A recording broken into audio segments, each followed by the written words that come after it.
You have to know your community. You have to walk your community. You have to know who the mayor is in the neighborhood, not just, even if you don't know who the mayor is of the city. You have to know your community. You have to walk your community. You have to know what the schools are, the community centers, the senior centers, the restaurants, the barbershops, the salons. You have to know your people, you know. And if you're in relationship with your people, then you begin to and have the conversations to ask, begin to know what the shared needs are, the shared hopes and dreams are, the shared, you know, and then that begs the question is based on the assets that we have, how is God helping us to co-create such that we can address those shared needs? Today, we're excited to have Reverend Victor Cyrus-Franklin on the show. Reverend Victor Cyrus-Franklin is a United Methodist pastor, community organizer, and faith-based development leader whose ministry sits at the intersection of faith, housing justice, community engagement, and the stewardship of church-owned property. Since July 2024, Cyrus-Franklin has served as lead pastor of Holman United Methodist Church in LA while continuing to supervise the affordable housing development effort he helped launch at Inglewood First United Methodist Church. He previously pastored Inglewood First beginning in 2017 and became deeply engaged in the housing pressures facing the rapidly changing Inglewood community. Let's join the conversation. We are just overwhelmingly blessed to be able to have our dear brother with us this day, Reverend Victor Cyrus-Franklin, the pastor of the Holman United Methodist Church in Los Angeles, California, also with First Inglewood United Methodist Church in Inglewood, California. My brother, welcome. It's good to have you today. It's good to be in the house. Good to be in the house. Good to be with family, yeah, for sure. Man, just tell us a little bit about yourself. Tell us who you are, a little bit about yourself. Wow, a little bit about me. Well, obviously I'm here in Los Angeles, but home is Nashville, man. Nashville, Tennessee, born and raised, HBCU grad, Tennessee State University. Those are my peoples. And then through Atlanta, Georgia, and now here at Gammon Seminary, ITC graduate, Interdenominational Theological Center for those who may not know with Gammon. And just family, man. My spouse, Reverend Nima, she's a Presbyterian clergy person herself. Okay. And we have 2 kids, college student and a high school student. So we making it work. So everything is about building home wherever we go. What communities we're with, everything's about building home. Awesome. Well, we really appreciate you being here.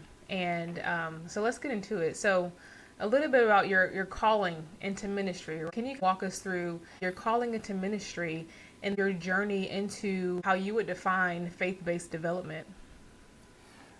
Wow, quite a story. So it's interesting. I mean, I'm one of those folks, as we say, a 3rd generation itinerant preacher in the Methodist Church, right? So my grandfather was a district superintendent in the United Methodist system and pastor, of course. My mother is a retired pastor in the United Methodist Church and now pastoring in retirement. God bless her. God bless her. And so I was one of those ones who was identified at an early age that you have a calling on your life. Now, in terms of answering the call, that's a different question. And so there was a sense that I had it, and I wrestled with it, struggled with it, as many do. If you're not struggling with it, I don't know if you're really called. I'll put it that way. And that's right. That's experience, and that's also biblically verified. Right, when you read the call stories in the text. So if you're not struggling, okay, that might be a flag. But I went through that. But I went to seminary straight out of undergrad, not intending to pastor. Finished seminary and just did more work working with organizations around advocacy campaigns and a support role on staff and congregations. But then eventually, I believe, really fully answered my call to pastoral ministry while serving this church in East Point, Georgia, right outside of Atlanta. East Point First Malibu United Methodist Church, and they gave me the freedom to really explore the fullness of who I am in my call and in the ministry that God has called me to. But at that time, just to bridge it to your question around development, I mean, at that time, I was the young guy with all the hair who is the hip hop expert, if you will. So they bring you in the room to do the hip hop thing, to do the bridge with the young people. And then that was a lot of fun. I mean, I had a lot of passion around that, still do. but the culture guy, if you will. And then, but then ended up coming out here to Los Angeles. I served as an associate pastor at Holman from 2013 to 2016. And so one, it was just very clear that my ministry, the ministry I was called to, wasn't to a generation or a people, but just to whole communities, whole families, whole communities, whole peoples. And so, and bridging us as the Spirit does, as the Holy Spirit leads. And it was through my pastorship, I was appointed by our bishop to pastor the First United Methodist Church in Inglewood in 2017. Within the first month, I knew the key issue was housing. We were joined a coalition to advocate for a rent control campaign in the city. There was no rent stabilization ordinance. Within a 6-year period up to 2017, rents had gone up 31%. So basically a third of folks' income was changed to be redistributed just to pay for housing. And so, of course, that places burdens on folks with fixed incomes. It places burdens on folks with children and families, paying for medications, transportation, you name it.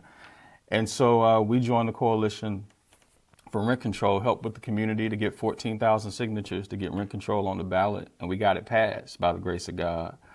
And that was a thing, too. All this is tied to development because this smaller membership congregation, 60 members, joining this citywide coalition on Sunday afternoons after worship, going 2 by 2, going door to door to get petitions signed.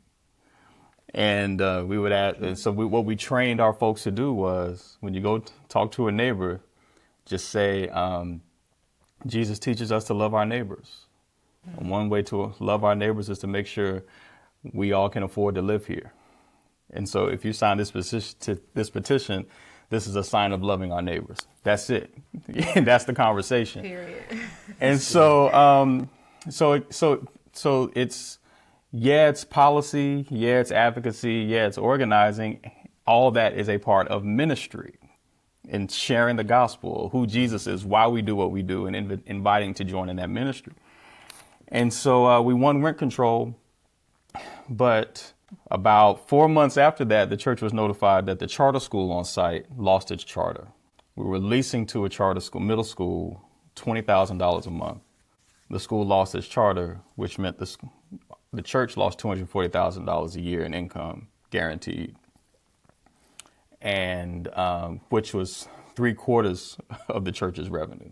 Smaller membership, working class congregation, Black and brown community.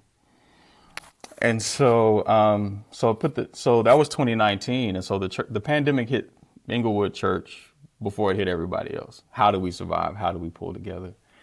And so, with the community organizing network we were a part of with the rent control campaign, LA Voice. LA Voice, yeah. They had a faith and housing office, have and still do a faith and housing office, and said, well, as you explore how to be stewards of the resources of the property, would you consider exploring affordable housing as an extension of the housing justice work you've already been a part of?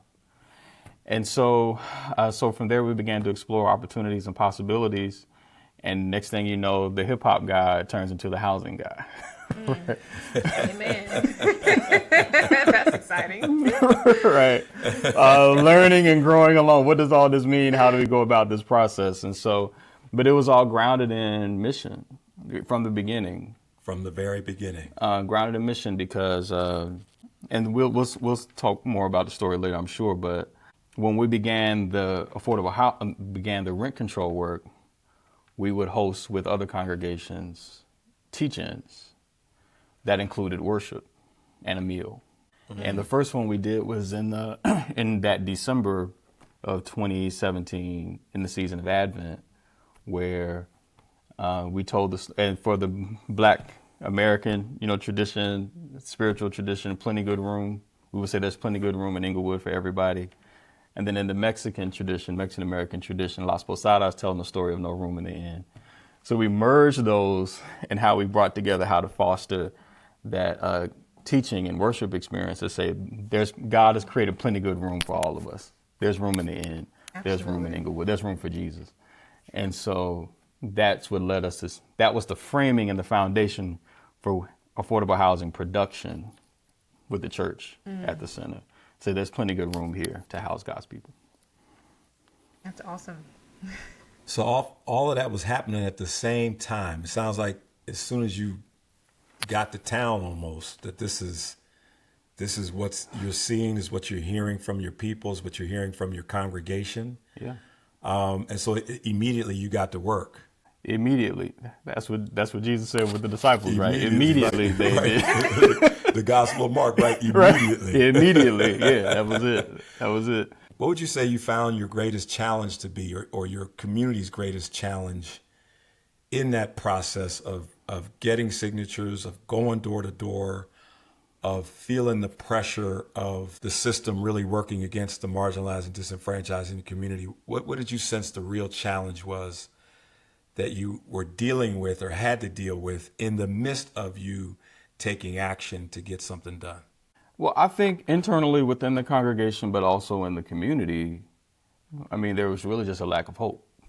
I mean, when you're dealing with systematic disenfranchisement and neglect for decades. I mean, remember, we're in Inglewood, right? So we're, for those who are into sports and entertainment, we're 3 blocks away from what used to be called the Great Western Forum, where the Lakers and Magic and Showtime went down, right? We're literally 3 blocks walking from the Forum. From a boy. Yeah, you know what I'm saying? The Magic Man. Go ahead. Right. And so, and that period was considered a high time for the Inglewood, dubbed the City of Champions. The Lakers were there. The LA Kings hockey team was there. The Hollywood racetrack, was there. For all intents and purposes, the casino was there too. You're not going to have a racetrack without having a casino, right? Right. And so the Olympic Games ceremony, I mean, all of that was happening in that season, in that period. And then as soon as the Lakers moved to downtown LA, which means the Kings moved to downtown LA, the infrastructure and the resourcing begins to fall apart, in the city, and it begins to spiral. And so, yes, it's the city of champions, but then that's when it develops that reputation. Those of us know hip hop back in the 90s, Ice Cube and them, Inglewood always up to no good. I mean, that's where that comes from, right? And so there's a sense of hopelessness. No matter what we try, it's going to fail. And so you try to prepare yourself from feeling disappointment by not engaging in any kind of effort. And again, that can happen in the life of a community, neighborhood, a city in this case, and it can happen in the congregation too. When I was sent to pastor this church, I was the 5th pastor sent there in a 7-year period. So even when I came on board, it was, well, you're good and all, you're passionate, you seem to care, but they're not going to let you stay here too long, so we're not going to get too attached. So talk about the ecosystem of partnerships and different organizations that had to be on board when it came to this affordable housing project. Who were some of those initial partnerships that you worked with, and who were the most critical ones as well? Well, as I mentioned before, I mean, the beginning was to be a part of that community organizing network, faith-based community organizing network, LA Voice, who had folks who already had some experience in this world, and but not just in terms of how to build affordable housing on church land or faith-based land, but with the organizing experience to say, hey, you got to get in the neighborhood, you got to get in the community. So that was a key, and that was a key partner along the way. Through them, we were connected with a project director, project manager, Andre White, and his folks, his organization, Mitchellville Real Estate Group. And they really helped to broker the process of finding a developer that was a good match, with us. So we had them. But in listening to partners, for instance, as a local church in a denominational system, the conference office for us is a partner. It's working with the city housing, city planning, et cetera. They're partners. I have to be very honest, though. The reality is everybody doesn't start off as gung-ho partners at the beginning. Right. Right. Everybody doesn't catch the vision at the beginning. And so even as the congregation started to get the vision, and some of the folks in the neighborhood started to get the vision, you got to do some real work to help the other partners that you need to help catch the vision too, to help see it through and help resource it. So in time, for instance, we had a meeting with because in this time it was a pandemic, so everything was in Zoom. And our team with members of the congregation had a meeting with the mayor, and the mayor said, okay, this is a great idea and everything. There are just no resources, in the city to help pull it together.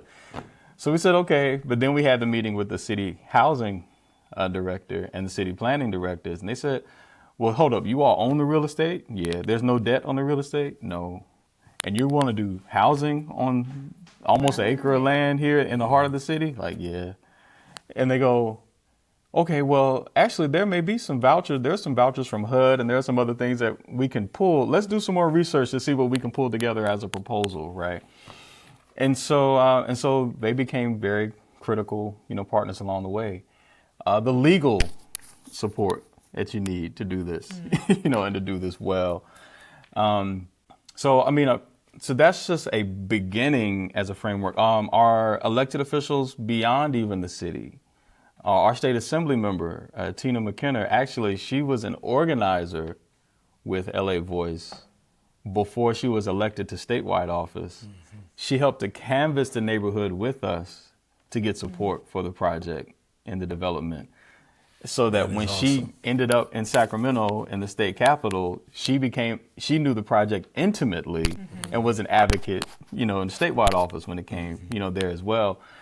Which is, again, you don't start with everything you need at the beginning of the process, but God grows the capacity, to handle it, along the way.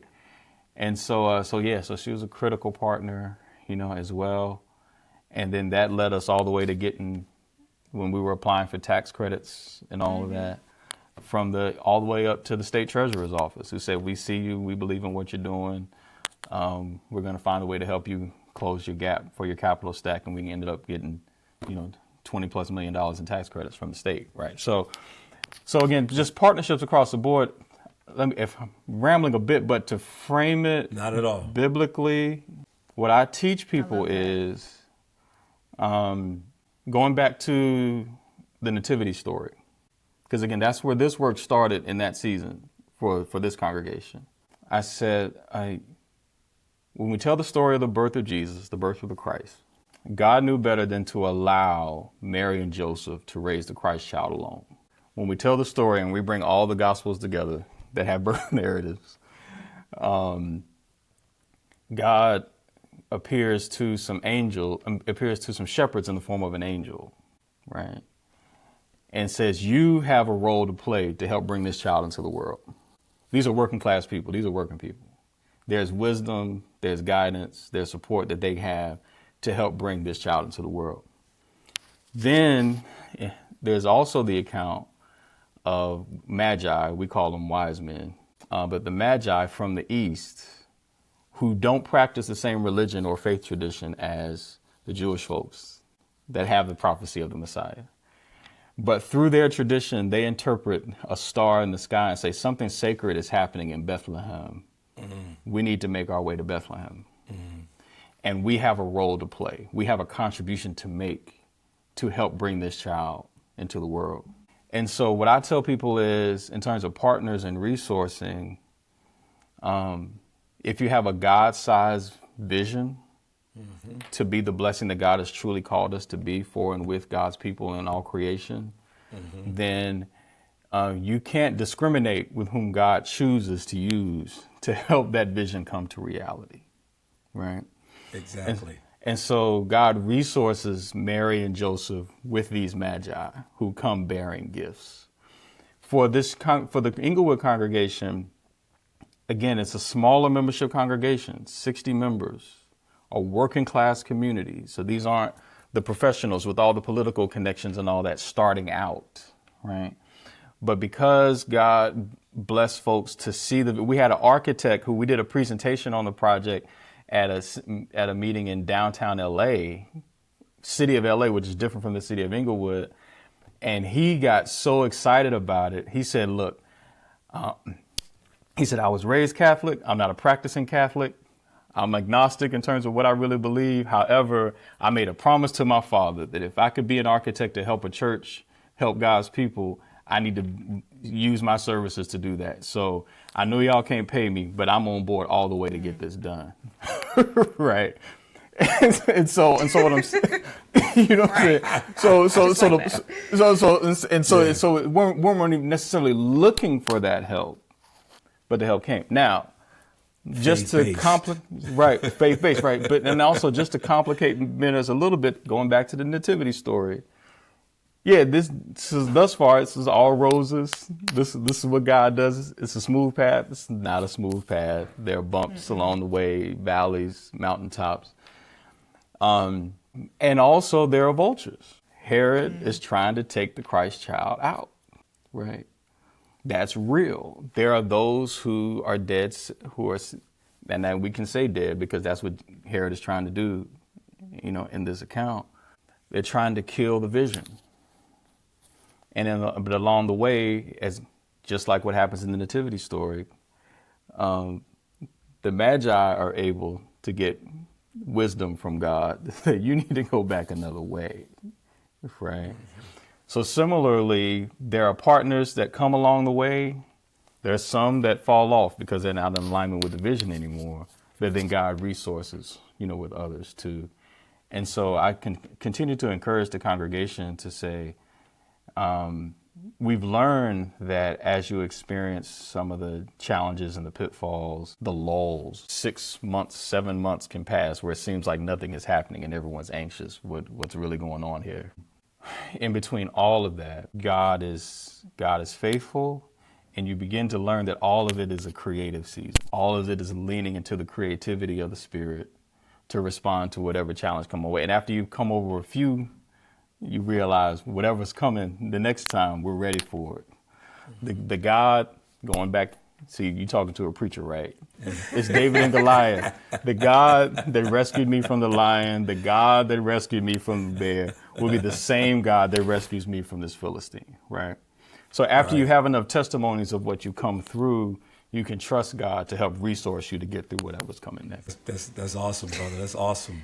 I appreciate you wrapping it with the Lord's word, right? And how it's so, you speak practically, but you're also speaking biblically. Yeah. And the correlation between that. So I appreciate that. Thank you. This is what faith-based development is, right? And the development has to be grounded in what God is up to, and to be able to articulate that and state it and then live it out amongst the people is huge. Have there been different ways in which you've built trust amongst partners as you've been moving through this? Are there distinct ways in which you've just allowed that trust to marinate, to grow, to develop, or has that just been a kind of a natural experience? I mean, that's an interesting question. I think for the partners that we've worked with, we've been, let me think about that a bit. We've been more relational, less transactional throughout. Great.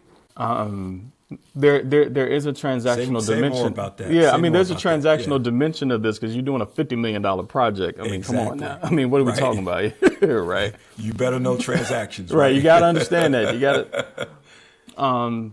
But in terms of partners, we made sure that the folks who are partnering with the church were connected and woven into the life and the fabric of the church. So the folks who were on the development side on a regular basis would come and share with the congregation in worship and fellowship.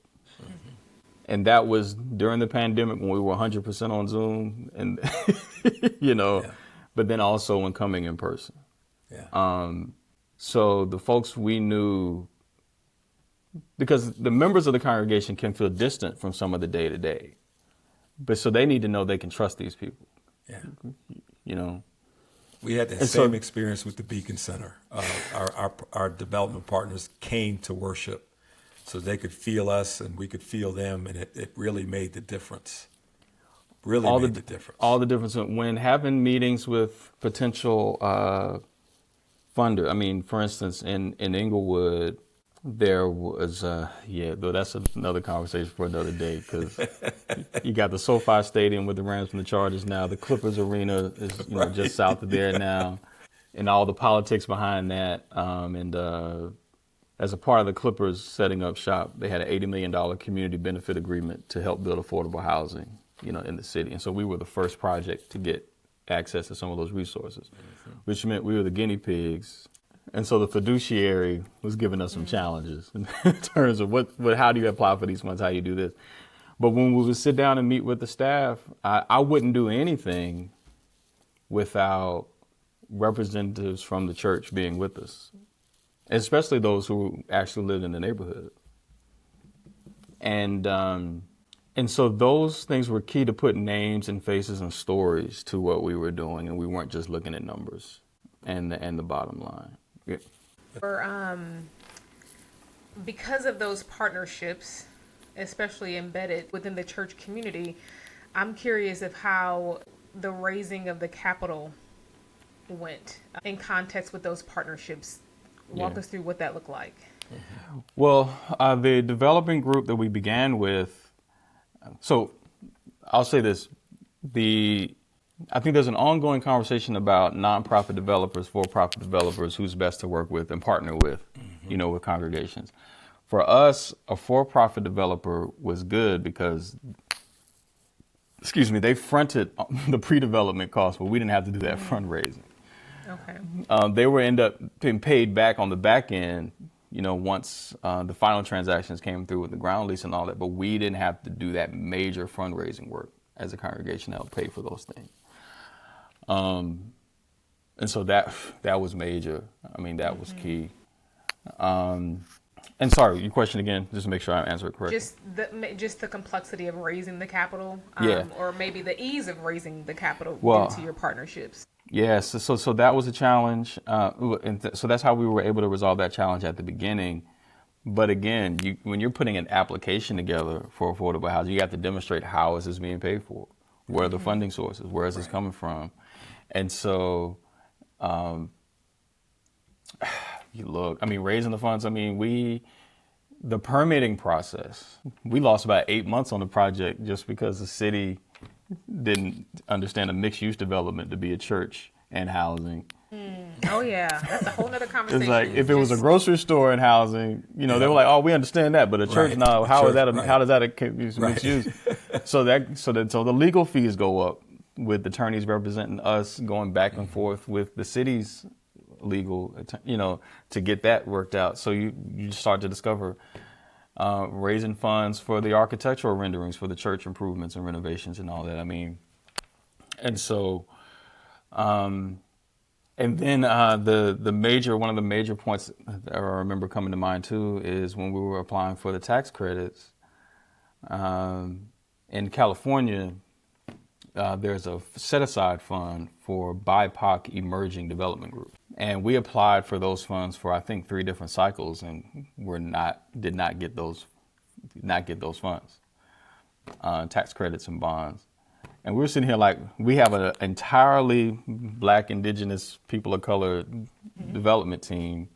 It's an emerging group because these folks have experience working for large white corporations, but they've kind of gone on their own, and we decided to go with this group.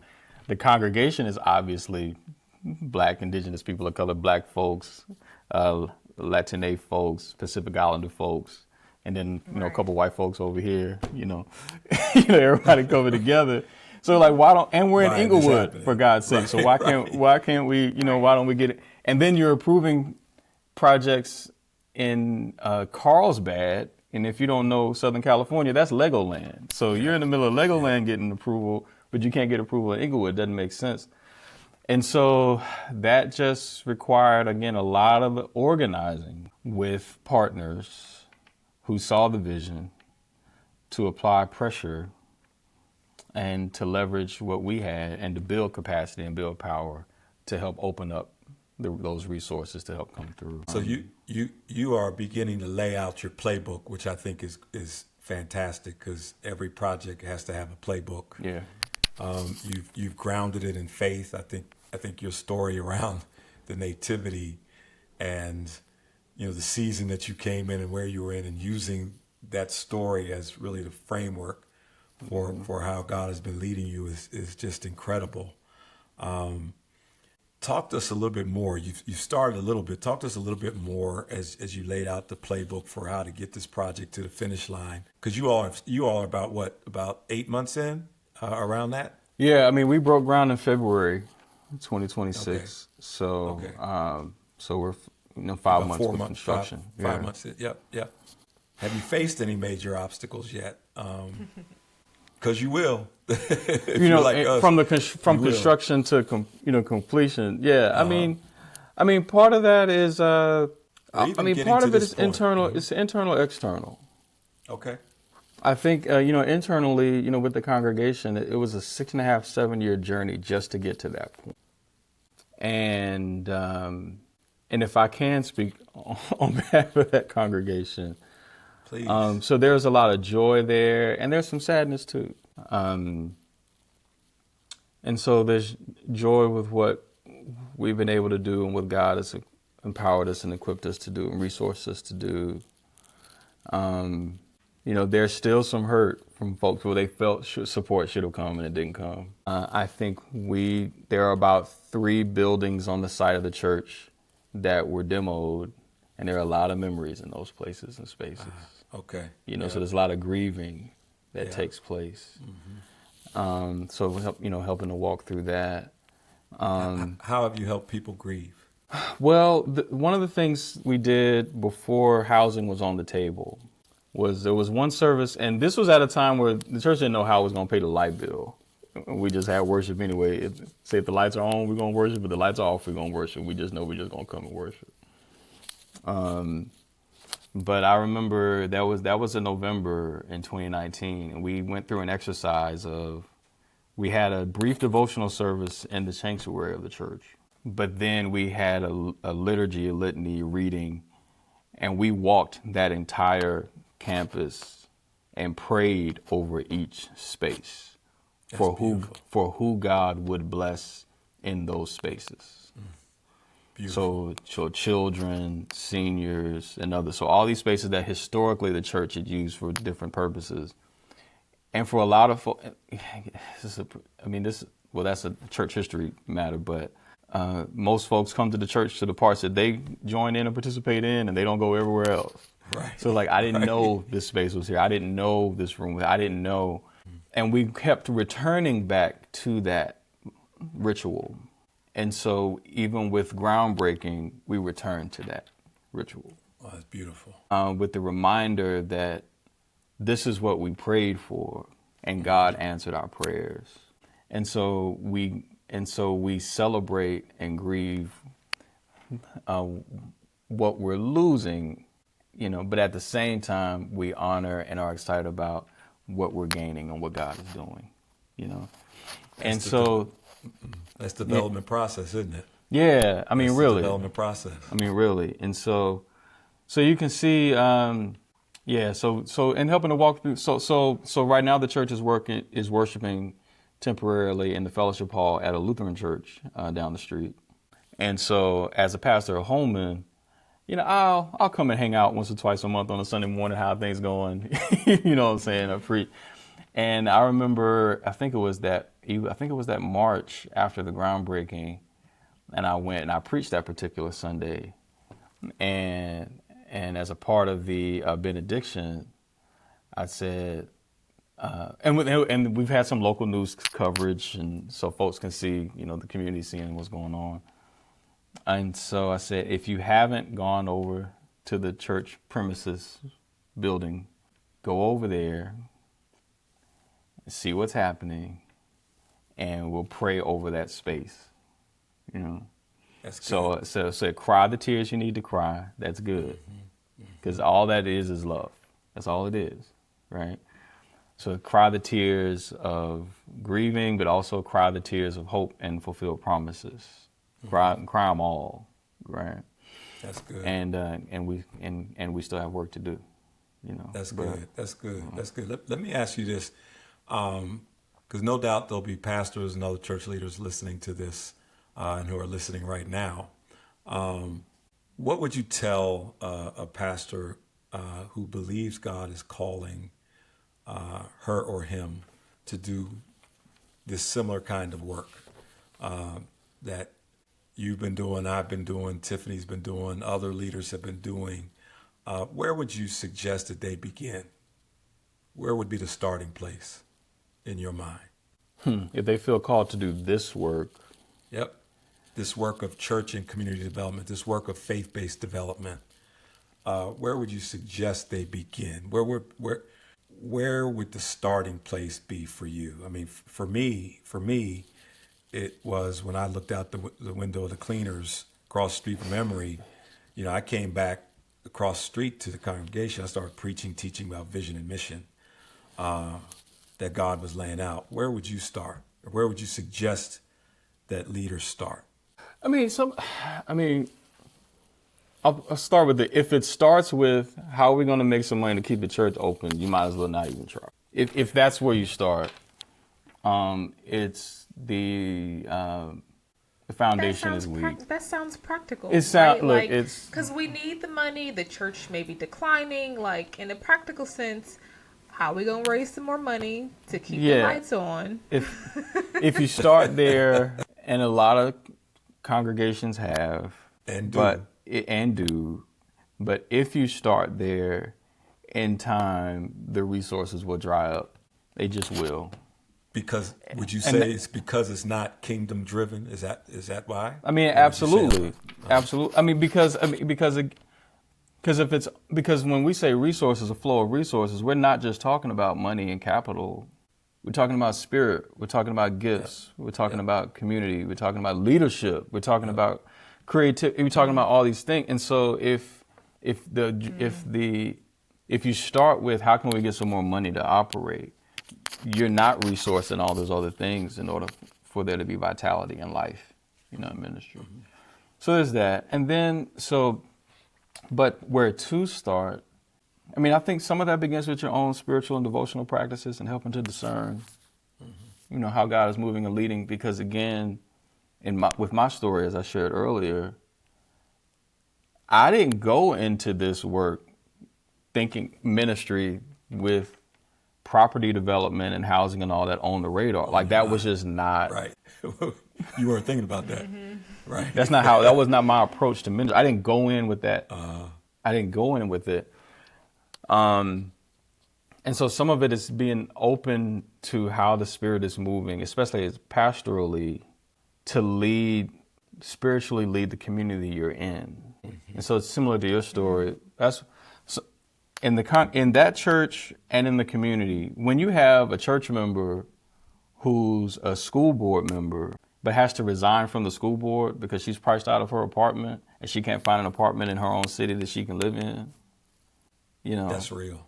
When you're dealing with neighbors, whose rents are going up $300 month to month, and trying to make a living, it's like it was so clear what the need is. And so on the ministry side, starting it was about addressing the need. Mm-hmm. And again, the money is real to survive in ministry, because this particular congregation, how do you, when you lose a charter school and then a global pandemic comes, how do you have the revenue to keep the church open? Right. That's real. Yep. But everything we did and we're doing is staying grounded in the call we have to ministry for and with the community that we're in. Everything. So to that point, that's good. That's fantastic. That is fantastic. To that point, as you came to the community, you realized that the church was an asset, right. And that the church was sitting on its assets, and that the church had a lot of opportunities to use those assets for community good. There are a lot of churches, thousands of churches across the country, thousands of leaders who are in that same boat, who literally have assets, church assets, property and the like that can bless the communities. How would you recommend leaders to shepherd that? Because not everybody's going to build an affordable housing project. It may not be their calling or their community's calling. It might be something else. But how would you recommend leaders to shepherd the assets, to steward the assets that they have to make a difference in their communities? Well, you have to know your community. You have to walk your community. You have to know who the mayor is in the neighborhood, not just, even if you don't know who the mayor is of the city. You have to know your community. You have to walk your community. You have to know what the schools are, the community centers, the senior centers, the restaurants, the barbershops, the salons. You have to know your people, you know.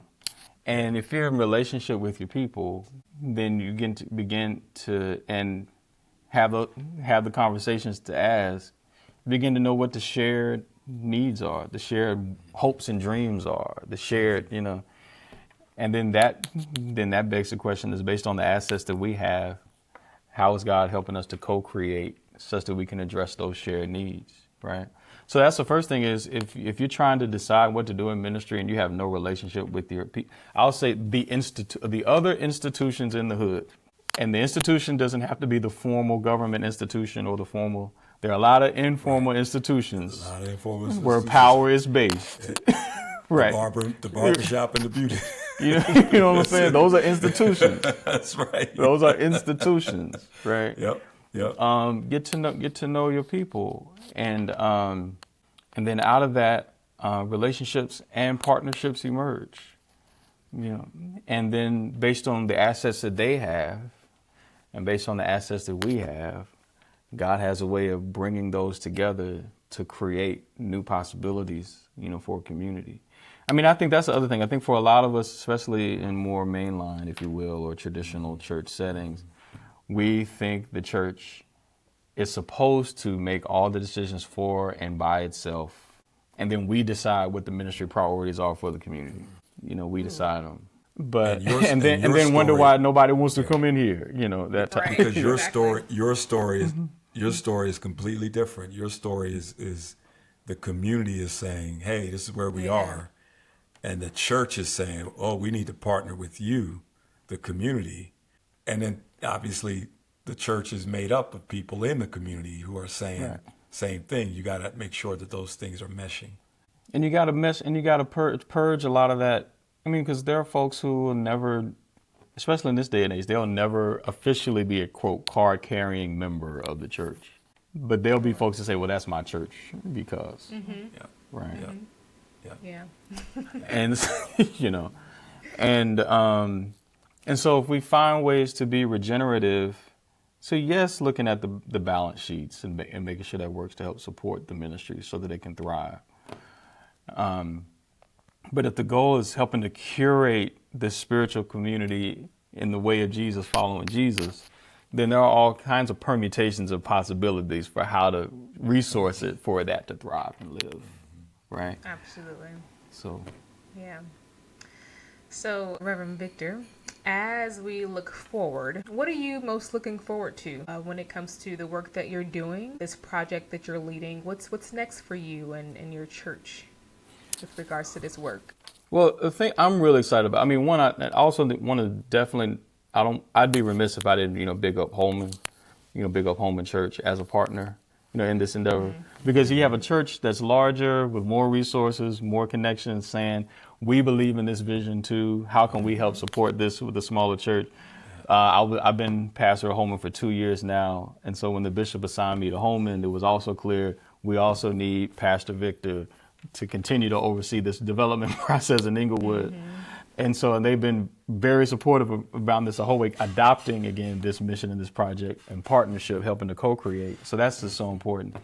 And I think in the end, going back to that spirit of partnership, God is helping me to think more and dream more expansively around development. And this is what I mean. That's good.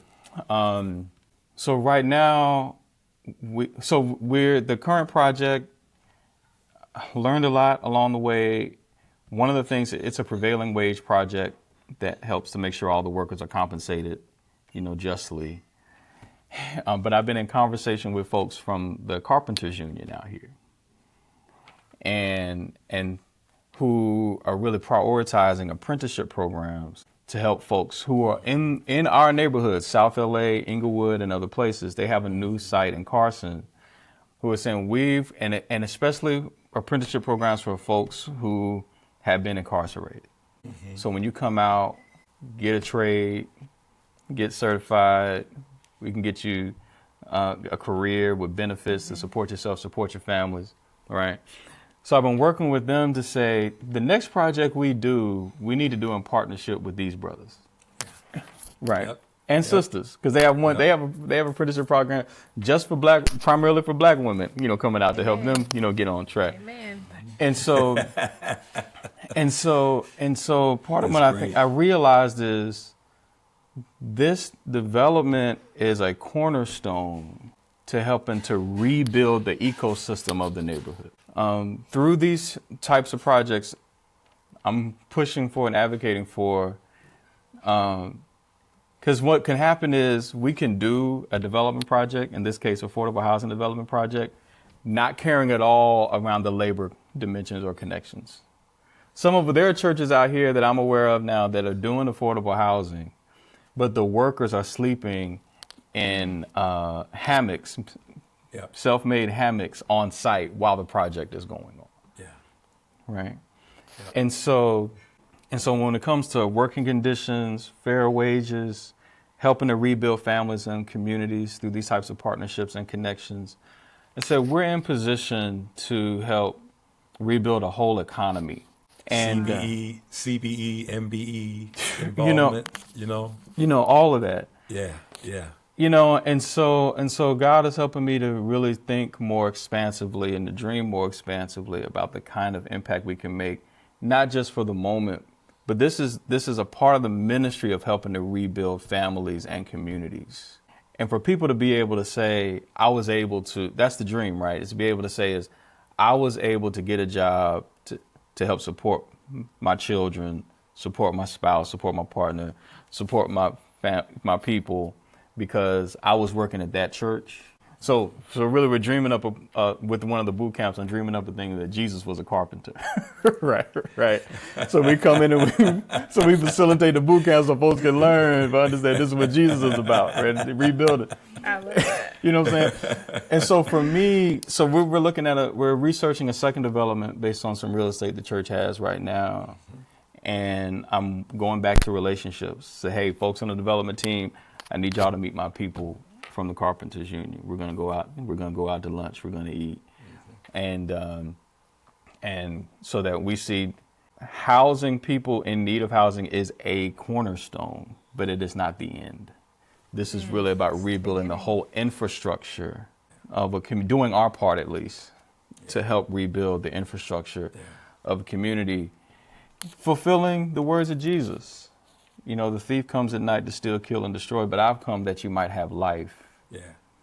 And have it more abundantly. Yeah. This is what abundant life looks like in real time. That's good. That's good. That's good. This has been a tremendous, man. Just listening to you talk, and I mean, you're really bringing to light the project that you're working on. We have something as we start heading toward a close. We have something that we call the Faith Development 4. The first is, what does faith-based development look like in action?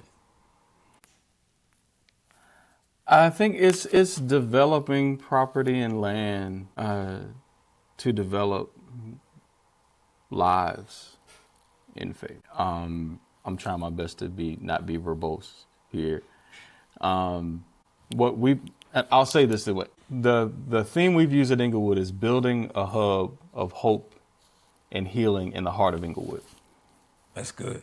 So for me, that's what faith development is. That's good. It's building hubs of hope and healing in the heart of the community, in the heart of the city, in the heart of the neighborhood, in the heart of the town, in the heart of the...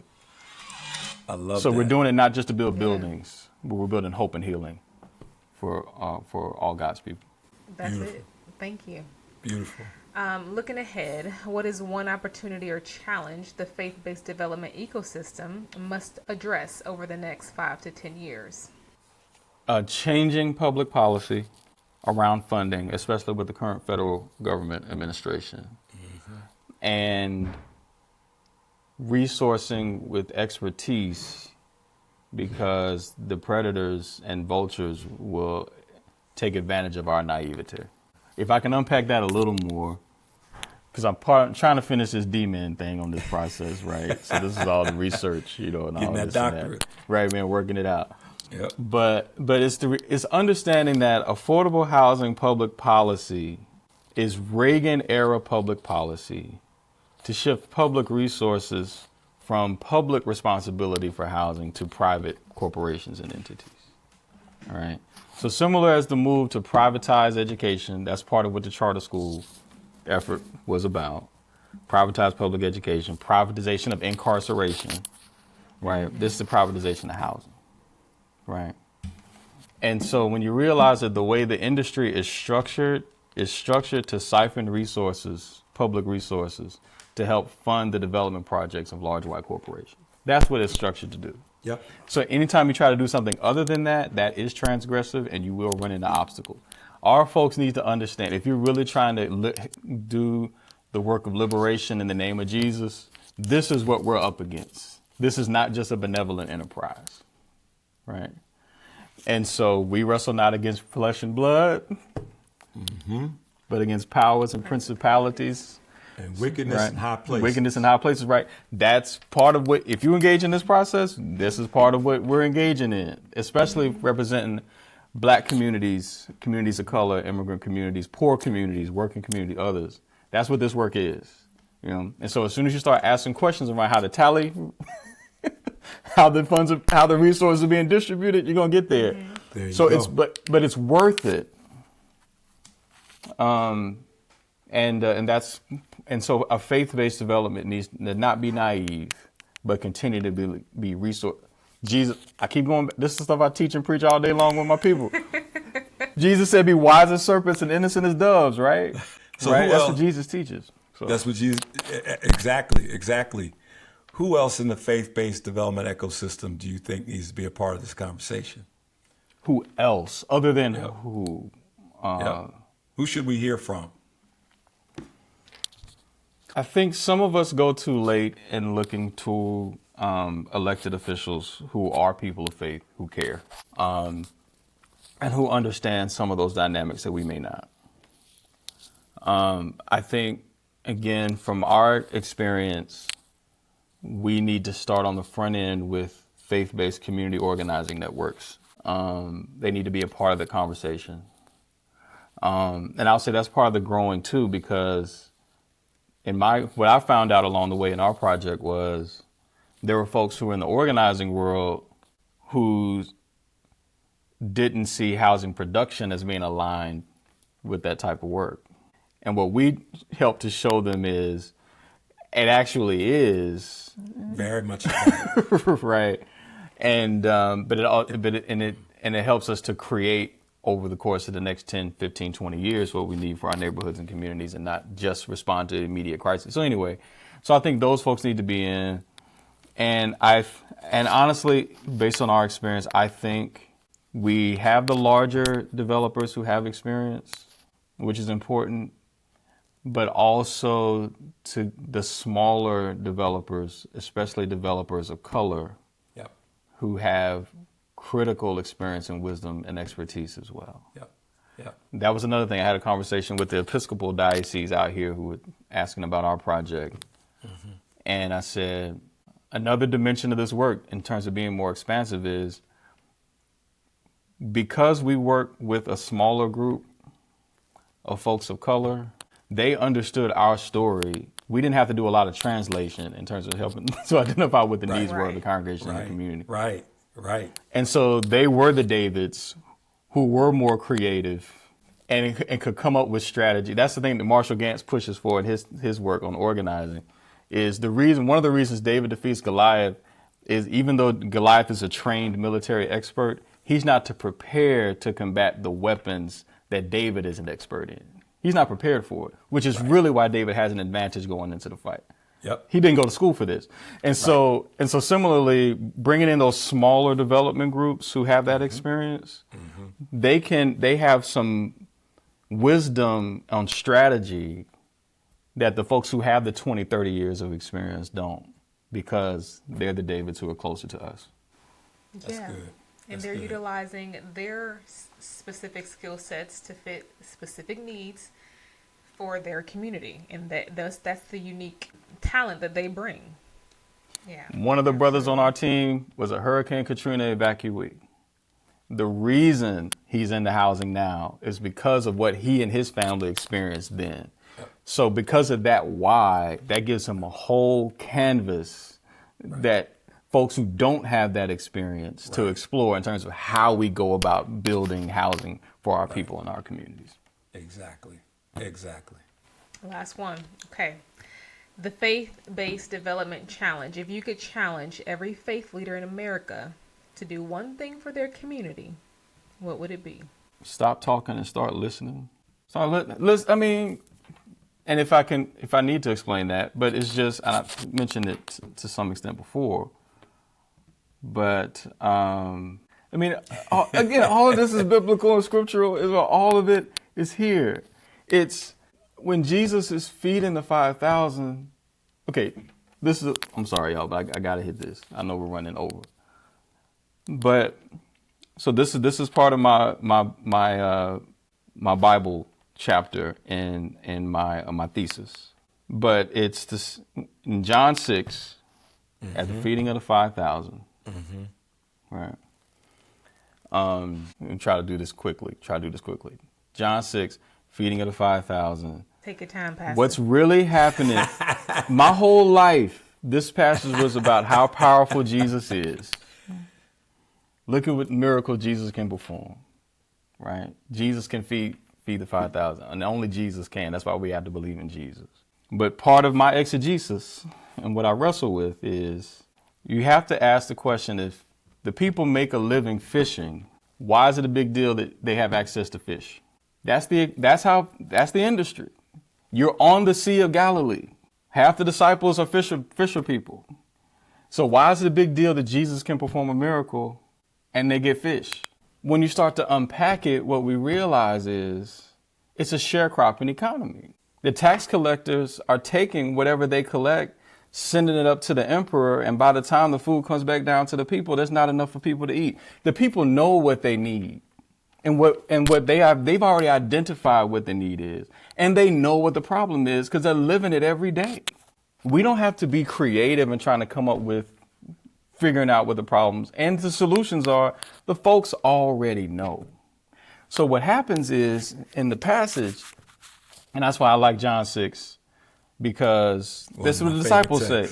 That's right. That's what the disciples say. The disciples, what is it? There's a boy here with 2 fish and 5 loaves, but what are they amongst so many? Right? And I love it. Part of the reason, this is an aside, but part of the reason I love it is because that begs the question, if nobody else has any fish, then where did this boy get it? Where'd he get it? So you can use your sanctified imagination to figure out what all that's about, right? Because he got some. Right, but wherever he got it, he got it. But He had that's extra the value asset. meal number 7. But right, you know what I'm saying? And the way I tell the story is I used to work at Burger King when I was in high school, and they tried to say we couldn't take food home, but you a teenager, you do your thing. But the point being, the fish and the loaves was the asset. And if you just follow the policy of the day, he's just supposed to give the asset back to the empire and hope that they do something eventually to help the people. But he doesn't do that. Instead, it's given to Jesus. And when it's given to Jesus, Jesus finds a way to how to take the asset that is among the community to help address the needs of the community. So similarly, going back to what we shared earlier, when we look at the church and property and real estate and development, the community already knows what the needs are. It's about listening closely with one another and looking at the assets that we do have to see how God can bless those assets in order to multiply the blessing of the healing and the deliverance of our people and God's people. This is good, brother. This is good. That's awesome. This is great. This is great. Thank you. Thank you for wrapping it up like that. Back to the Bible. Hey, look. when you talk to a preacher, you got to ground it. You got to ground it. So, yeah. Man, Gotta ground. we really appreciate you bringing your expertise, your story, your passion on this podcast. We hope that this will bless other people, other leaders in the space, anybody who's interested. So for that matter, if anybody is interested, if they'd like to reach out to you, where can we find you? I don't do a whole lot of platforms, if you will, in terms of social media and all of that. I mean, but if you hit me up, my personal is I'm a nerd, so changing same That's a theory going back to Amiri Baraka and all that, talking about black people and black cultures. And no matter where we are in the world, it's a changing culture, but the essence of it is the same as the African people as black people. So I'm a nerd. So Changing Saint, you can Google me or look me up there, social media. But then also connected to especially the development work with the church. There's a page dedicated on the church website at Inglewood, inglewoodfirst.org/housing. Okay. And you can see more of the story. There's some news coverage and some of the story of the process and the progress. And there's some contact information there to learn more about what the church is doing there in Inglewood. And then, of course, senior pastor of Holman United Methodist Church, here in Los Angeles. And you can find us at holmanumc.com. And this is a historic, justice-rooted black congregation in the city of Los Angeles. And again, this much work we're doing in partnership, that all may have life and have it more abundantly in our community and the whole region. So you can look us up, holmanumc.com. Where James Lawson used to serve, and where you, sir, are doing phenomenal work to keep the legacy going. Standing on the shoulders of giants, man. You're doing it, brother. You're doing it. On the shoulders of giants, and you are doing it. Continuing to reach. I tell people all the time, our ancestors don't want us just to reach down to where they are. They want us to stand on their shoulders and reach for new heights every generation. So we're continuing to reach, so that the next generation can reach even higher than we are right now. Awesome. You're doing it. We thank God for you, man. Thank you, Reverend. Thanks for joining us today. We hope this conversation encouraged you and inspired new possibilities for your community. Until next time, let's continue putting our faith into action, one community at a time.